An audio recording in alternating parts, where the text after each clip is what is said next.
Hello friends, स्वागत है आप सभी का मेरे यूट्यूब चैनल पे। आज की इस वीडियो में मैं आपको दिखाऊंगी कि आप लड्डू गोपाल जी की ड्रेस में जो बेस होता है उसे किस तरह से बना सकते हैं। इसे बनाने का बहुत ही आसान तरीका मैंने इस वीडियो में शेयर किया है, तो अगर आप चैनल पर नए हैं तो प्लीज़ इसे सब्सक्राइब कर दें।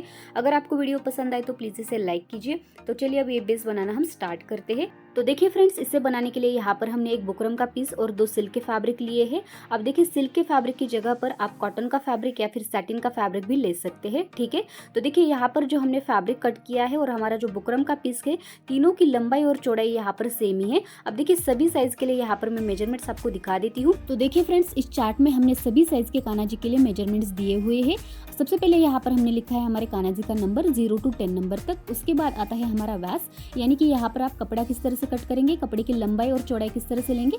0 साइज के लिए यहाँ पर हम 6 by 6 इंच का कपड़ा कट करेंगे। उसी तरह से अब देखिए, ये जो बेस है हम 7 नंबर के कान्हा जी के लिए बना रहे हैं, तो यहाँ पर हम क्या करेंगे, कपड़े की लंबाई 13 इंच लेंगे और चौड़ाई भी यहाँ पर हम 13 इंच ही लेंगे। तो यहाँ पर जो हमने बुकरम का पीस कट किया है और साथ ही जो 2 सिल्क के फैब्रिक है, तीनों की यहाँ पर लंबाई और चौड़ाई हमने 13 इंच की ली है। यहाँ पर मैं आपको इंच टेप के ऊपर दिखा देती हूँ कि हमारे कपड़े की लंबाई और चौड़ाई हमने 13 इंच की ही ली है, ठीक है। तो यहाँ पर सभी साइज के लिए जो हमने नंबर दिया है उस हिसाब से ही आप कपड़े की लंबाई और चौड़ाई यहाँ पर कट कीजिए। अब देखिए, व्यास कट करने के बाद यहाँ पर आते हैं हमारे बॉडी के मेजरमेंट्स। यहाँ पर हमने लड्डू गोपाल जी के बॉडी के मेजरमेंट्स दिए हैं आपको। उसके बाद यहाँ पर हमने लगाए हैं हमारे कमर के लिए निशान। तो देखिए, कमर के लिए आप निशान किस तरह से लगा सकते हो हमने बताया है, वो भी मेजरमेंट्स मैंने यहाँ पर दिए हैं।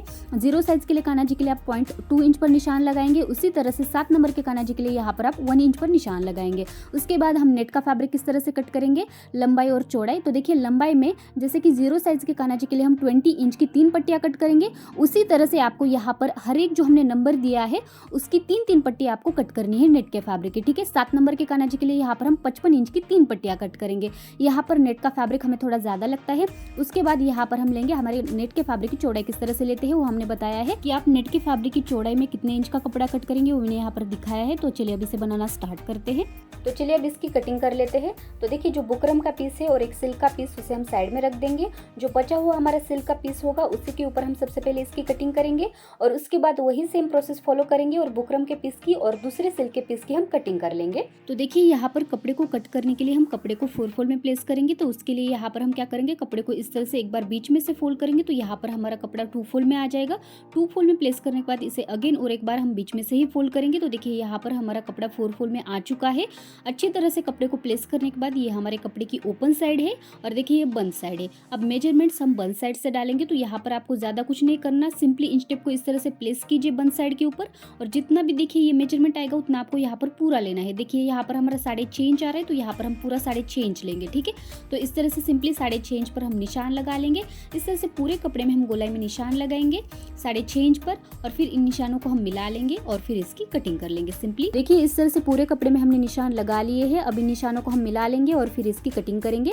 तो देखिए, इस तरह से यहाँ पर हमने कपड़े को कट कर लिया है। बहुत ही आसानी से हमारा कट हो जाएगा। तो देखिए, कपड़ा कट करने के बाद अब मैं इसे खोल लूंगी। तो देखिए, खोल लेने के बाद यहाँ पर हमारा कपड़ा कुछ इस तरह से तैयार हो चुका है। यहाँ पर सर्कल में हमारा कपड़ा कट हो चुका है।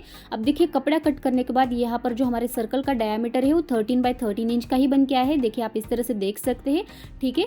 तो देखिए, आप बंद साइड से आपका जितना भी मेजरमेंट आएगा उतना डाल लीजिए और इस तरह से सर्कल में कपड़े को कट कर लीजिए। तो देखिए, इस तरह से यहाँ पर हमने बुकरम के पीस की और दूसरे सिल्क के फैब्रिक की भी यहाँ पर हमने कटिंग कर ली है। यहाँ पर हमारे तीनों पीस की कटिंग हो चुकी है। अब हम इन तीनों को एक साथ अटैच करेंगे। तो सबसे पहले यहाँ पर हम बुकरम के पीस को एक सिल्क के फैब्रिक के साथ अटैच कर लेंगे। तो यहाँ पर जो सिल्क का फैब्रिक है उसे हमें उल्टी साइड प्लेस करना है और देखिए उसके ऊपर हमारे बुकरम के पीस को रख देंगे। अब देखिए, बुकरम के पीस में ये जो शाइनिंग वाला पार्ट होता है इस तरह से हमारे सिल्क के फैब्रिक के ऊपर आना चाहिए। ये बहुत ही आसानी से कपड़े में चिपक जाता है। इस तरह से प्लेस करेंगे। सबसे पहले यहाँ पर हम इसके ऊपर आयन लगा लेंगे और फिर साइड से इसमें स्टिच लगाकर दोनों को एक साथ पक्का करेंगे। तो देखिए, इस तरह से हमने बुकरम के पीस के ऊपर आयन लगा ली है और साथ ही इन दोनों को एक साथ अटैच करते हुए मैंने यहाँ पर साइड से स्टिच भी लगा ली है। तो इस तरह से बुकरम का पीस और सिल्क का फैब्रिक एक साथ अटैच हो चुके हैं।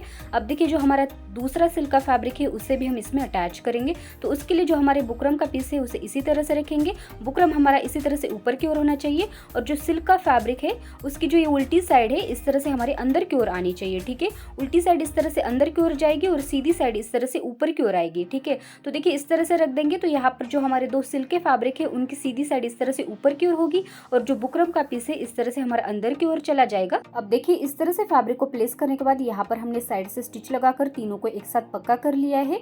अब यहाँ पर हम कमर की कटिंग करेंगे तो उसके लिए यहाँ पर फैब्रिक को एक बार हम बीच में से फोल्ड करेंगे। देखिए इस तरह से फोल्ड करने के बाद यहाँ पर हम इसे अगेन एक बार बीच में से ही फोल्ड करेंगे तो यहाँ पर हमारा फैब्रिक 4 फोल्ड में आ जाएगा। तो देखिए इस तरह से फैब्रिक को 4 फोल्ड में प्लेस करने के बाद यहाँ पर हम कमर के लिए निशान लगाएंगे। तो सभी साइज के लिए आपको कितने इंच पर निशान लगाना है यहाँ पर मैं आपको एक बार दिखा देती हूँ। तो देखिए इस तरह से 7 नंबर के कानाजी के लिए यहाँ पर हम 1 इंच पर निशान लगाएंगे। तो यहाँ पर सभी साइज के लिए मैंने मेजरमेंट्स दिए हुए हैं आपको, तो उस हिसाब से आप कमर के लिए निशान लगा लीजिए। तो यहाँ पर देखिए इंच टेप को इस तरह से प्लेस करेंगे और दोनों साइड से हम 1-1 इंच पर निशान लगाएंगे। अब इन दोनों निशानों को हम मिला लेंगे इस तरह से गोलाई में और फिर इसकी कटिंग कर लेंगे। तो देखिए इस तरह से हमने कमर की कटिंग कर ली है। अब यहाँ से भी हम इसे सीधे में कट कर लेंगे। अब देखिए सीधे में इसलिए कट करेंगे ताकि हमें इसे लड्डू गोपाल जी को पहनाने में कोई भी प्रॉब्लम ना आए, आसानी से हम इसे लड्डू गोपाल जी को पहना सके। अब देखिए जो हमारा ओपन पार्ट है इस तरह से इसके ऊपर भी हम स्टिच लगा लेंगे ताकि ओपन पार्ट हमारा यहाँ पर बंद हो जाए। तो इस तरह से देखिए ओपन पार्ट के ऊपर हमने स्टिच लगाकर इसे पक्का कर लिया है। अब देखिए इसके ऊपर हम प्लिट्स लगाएंगे। तो देखिए नेट के फैब्रिक की कटिंग किस तरह से करनी है वो मैं आपको यहाँ पर दिखा देती हूँ। तो देखिए यहाँ पर हमने नेट के फैब्रिक की कटिंग कर ली है। इसकी चौड़ाई यहाँ पर हमने 6 इंच की रखी है और लंबाई में यहाँ पर हमने 55 इंच की 3 पट्टियाँ कट कर ली है। तो देखिए यहाँ पर हमने सभी साइज के लिए नंबर दिया हुआ है, उतने इंच की आपको 3 पट्टियाँ यहाँ पर कट कर लेनी है। और देखिए चौड़ाई में यहाँ पर हमने 6.5 इंच बताया था आपको, लेकिन यहाँ पर हमने 6 इंच लिया है। उसी तरह से आपको हर एक नंबर में आधा इंच कम करना है। देखिए चौड़ाई में यहाँ पर हमसे ज़्यादा हो गया था गलती से। तो देखिए इस तरह से यहाँ पर आपको कपड़े की कटिंग कर लेनी है। और देखिए यहाँ पर हमने जो 3 नेट की पट्टियाँ कट कर ली है, सबसे पहले इन तीनों को एक साथ अटैच करना है, उसके बाद ही इसके ऊपर हम प्लिट्स लगाएंगे। तो देखिए पट्टियों को एक साथ अटैच करने के बाद इसमें प्लिट्स किस तरह से लगानी है। प्लिट्स लगाने के लिए यहाँ पर कपड़े को आपको सीधी साइड प्लेस करना है और उसके ऊपर इस तरह से बहुत ही घनी और छोटी छोटी प्लिट्स लगा लेनी है। पूरे कपड़े में आपको इसी तरह से प्लिट्स लगा लेनी है। तो देखिए यहाँ पर हमने पूरे कपड़े में प्लिट्स लगा ली है और प्लिट्स लगाने के बाद यहाँ पर हमारा कपड़ा कुछ इस तरह से दिखेगा। अब हम इसे हमारे बेस में अटैच करेंगे। तो उसके लिए बेस को आपको इसी तरह से रखना है और उसके ऊपर हमारे प्लिट्स को इस तरह से रख देना है। अब देखिए यहाँ पर इस तरह से अच्छी तरह से प्लेस करेंगे और कमर की ओर और साथ ही साथ हम नीचे की ओर प्लिट्स को एडजस्ट करते हुए इसमें स्टिच लगाएंगे। अब देखिए अगर आपकी प्लिट्स यहाँ पर कम होती है तो आप क्या कीजिए, अलग से नेट का फैब्रिक कट कीजिए, उसे इसमें अटैच कीजिए और बाद में प्लिट्स लगाकर इसे पक्का कर लीजिए। और देखिए अगर आपका कपड़ा यहाँ पर ज़्यादा होता है तो सिंपली आप इसे कट कर लीजिए। ठीक है, तो इस तरह से प्लेस कर देंगे नीचे की ओर और कमर के ऊपर हम स्टिच लगाकर इसे पक्का कर देंगे।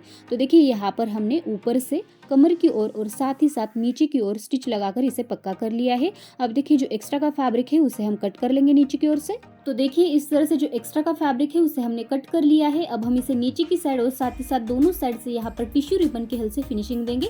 तो देखिए यहाँ पर नीचे की साइड आपको टिश्यू रिबन को इस तरह से फोल्ड करते हुए प्लेस करना है और पूरे गोलाई में इसी तरह से इसे फोल्ड करते हुए आपको स्टिच लगा लेनी है। तो यहाँ पर हमारे नीचे की साइड की फिनिशिंग आ जाएगी। तो देखिए इस तरह से यहाँ पर नीचे की साइड हमने इसे फिनिशिंग दे दी है, जैसा कि आप देख सकते हैं बहुत ही अच्छी फिनिशिंग आई है। और देखिए पीछे की साइड भी इस तरह से कुछ भी हमारी रॉ एजेस दिख के नहीं आएगी। तो इस तरह से बहुत ही अच्छी फिनिशिंग आई है। तो इस तरह से यहाँ पर हमारे नीचे की साइड की फिनिशिंग हो चुकी है। अब देखिए दोनों साइड से भी यहाँ पर हम इसे टिश्यू रिबन से फिनिशिंग देंगे। तो उसके लिए यहाँ पर आपको टिश्यू रिबन को 1/2 इंच अंदर की ओर फोल्ड करना है और फिर इस तरह से इसके ऊपर फोल्ड करके प्लेस करना है और स्टिच लगा लेनी है। दोनों साइड से आपको इसी तरह से स्टिच लगा लेनी है। तो देखिए इस तरह से दोनों साइड से भी यहाँ पर हमने इसे फिनिशिंग दे दी है। अब ऊपर की साइड यहाँ पर हम नेफा लगाएंगे। तो चलिए अब फैब्रिक की हम यहाँ पर कटिंग कर लेते हैं। तो देखिए यहाँ पर फैब्रिक की कटिंग करने के लिए सबसे पहले इस तरह से हमें कमर को नाप लेना है। देखिए इस तरह से यहाँ पर मैं वीडियो में आपको दिखा रही हूँ। इंच टेप को आपको इस तरह से प्लेस करते हुए पूरे कमर के राउंड को आपको नाप लेना है और उसमें 2 इंच ऐड करके आपको नेट का फैब्रिक यहाँ पर कट करना है। 2 इंच एक्स्ट्रा हम इसलिए लेंगे क्योंकि वो हमारा दोनों साइड फिनिशिंग में लगेगा। ठीक है, तो यहाँ पर हमारा 7 इंच आया है। तो देखिए यहाँ पर हमने 9 इंच लंबी और देखिए चौड़ाई में हमने यहाँ पर 4 इंच की पट्टी कट कर ली है इस तरह से नेट की। अब सबसे पहले हम इसे इस तरह से देखिए फोल्ड करेंगे और देखिए जो हमारा बेस है उसे उल्टी साइड प्लेस करेंगे। तो देखिए यहाँ पर हमारा बेस उल्टी साइड रहेगा। नेफे को उसके ऊपर हम इस तरह से प्लेस करेंगे और यहाँ पर स्टिच लगा लेंगे। तो देखिए इस तरह से स्टिच हमने लगा ली है। अब देखिए जो हमारा नेफा है उसे इस तरह से हम सीधी साइड पलटा लेंगे। सीधी साइड पलटाने के बाद देखिए इस साइड जो हमारा एक्स्ट्रा 1 इंच है उसे इस तरह से हम अंदर की ओर फोल्ड करेंगे। अच्छी तरह से फोल्ड करने के बाद ऊपर से भी हम इसे 1/2 इंच फोल्ड करेंगे सबसे पहले और फिर इस तरह से रखते हुए यहाँ पर हम पूरे हमारे नेफे के ऊपर स्टिच लगा लेंगे। अब देखिए, एक बार स्टिच लगाने के बाद आप चाहे तो इसमें डोरी डाल सकते हैं या फिर चाहे तो अभी भी इसमें डोरी डाल सकते हैं। अगर आप अभी इसमें डोरी डालना चाहते हैं तो इस तरह से डोरी को प्लेस कीजिए अंदर की ओर और फिर इस तरह से स्टिच लगा लीजिए। बस यहाँ पर एक बात ध्यान रखिए कि आपकी स्टिच डोरी के ऊपर नहीं आनी चाहिए। तो देखिए, इस तरह से डोरी को अंदर की ओर प्लेस करते हुए हमने नेफे के ऊपर स्टिच लगा ली है। इस तरह से हमारा नेफा लग चुका है। आप देख सकते हैं बहुत ही अच्छी फिनिशिंग आई है। आप लड्डू गोपाल जी को ये बहुत ही आसानी से पहना सकते हैं। अगर कुछ भी कम ज़्यादा हुआ तो यहाँ पर आप डोरी से इसे एडजस्ट कर सकते हैं। तो इस तरह से यहाँ पर हमारा बेस बनकर बिल्कुल तैयार है और इसे बनाने का बहुत ही आसान तरीका मैंने आपके साथ शेयर किया है। आप देखिए, इस बेस को हम किस तरह से डेकोरेट कर सकते हैं और इसकी चोली का वीडियो मैंने अलग से बनाया है, आप उसे भी ज़रूर चेक कीजिए। और अगर आपको वीडियो पसंद आए तो प्लीज़ इसे लाइक कीजिए, शेयर कीजिए और मेरे चैनल को सब्सक्राइब कीजिए। Thank you.